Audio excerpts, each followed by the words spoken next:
The Netwell Centre recently hosted a forum for the Spiral Project, a cross-border initiative that looked to bridge the gap between those who lived through the Troubles and young people learning about the violence by sharing stories and activities. I'd like to welcome you all to today's event, which celebrates the end of the first phase of the Spiral Project.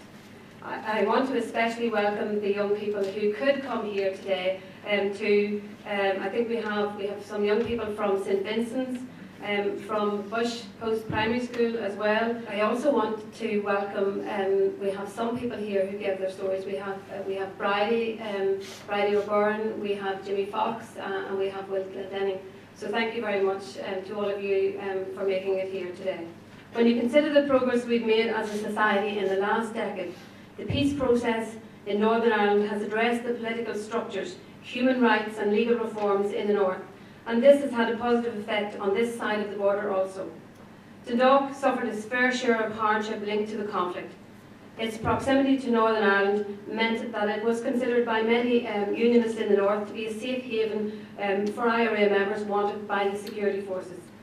And the people of Dundalk and County Louth have worked hard to reach out the hand of friendship to their northern neighbours. The telling of stories about the impact of the conflict has been highly endorsed. The report of the consultative group, for example, on dealing with the past, and the Commission for Victims and Survivors have both recognised the value of storytelling in promoting community healing. Stories are an important formation of healthy collective identities and can be used as a tool to ease intergroup conflict. In my journalistic career, I've reported the war and the peace. It was a long war, and I think it will take a long, long time for all of us to achieve some proper and better understanding of what really happened in that period spanning the 1960s through to now. There will be no such thing as absolute truth. That is too much to hope for. But in storytelling processes, we achieve information, we achieve explanation, and we get some better understanding of the past. And these are the jigsaw pieces that help us make the picture. The more stories that are told, the more pieces we have, then the clearer we see. And the work of the Spiral Project makes a contribution to this by filling in some of the spaces. I believe that war is over. And I say that knowing fully the threat that is still posed by what we call and what we label dissident Republican groups. In recent weeks, as Lucia mentioned in her introduction, I interviewed the leaders of the organisation, Ogle and Aaron. Some politicians, and I don't have much time for politicians, accuse me of providing them with the oxygen of publicity, and argued that allowing these people to speak and to be heard might encourage young people to join their ranks, that the interview would be a kind of advertisement for recruitment.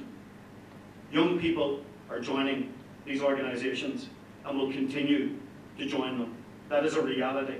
And this is the tragedy of the present, that another generation is being sucked into a conflict it knows little about, and into a war in which there will be no winners. But the most important part of my work is to keep a context and a perspective. And this is not a rerun of the IRA war. Not the start of something new, but I believe part of an ugly endgame. There will be no security or intelligence solution to this. If the dissident groups are going to stop, then they're going to have to be persuaded to stop. And that is for a quiet dialogue. It is the biggest challenge in the developing peace, and it is work for us all, young and older. The peace is not evaporating. And the other big challenge is how we deal with our past, as the peace starts to ask its questions of the war. I don't believe we're going to have some grand truth and reconciliation process. Not yet, anyway. There are too many ugly truths in our past, hidden in too many dark corners. But I do believe there is a place for storytelling, that it serves an important purpose, that the work that has happened within your project makes a significant contribution to that better understanding I described earlier of where we have been and to where we are going. You can't drag information out of people. It has to be freely given, and that requires trust and a safe space. You have created that space and that trust within your project, and you are to be commended for that. As part of the event, videos were viewed and discussions were held, featuring both young and old. Republican, and knew a lot of Republicans. And he went straight away and asked probably the most senior Republican in the area at that time, and was given an assurance from this man who knew and was actually a good friend of my father's, that the area had absolutely nothing whatsoever to do with it.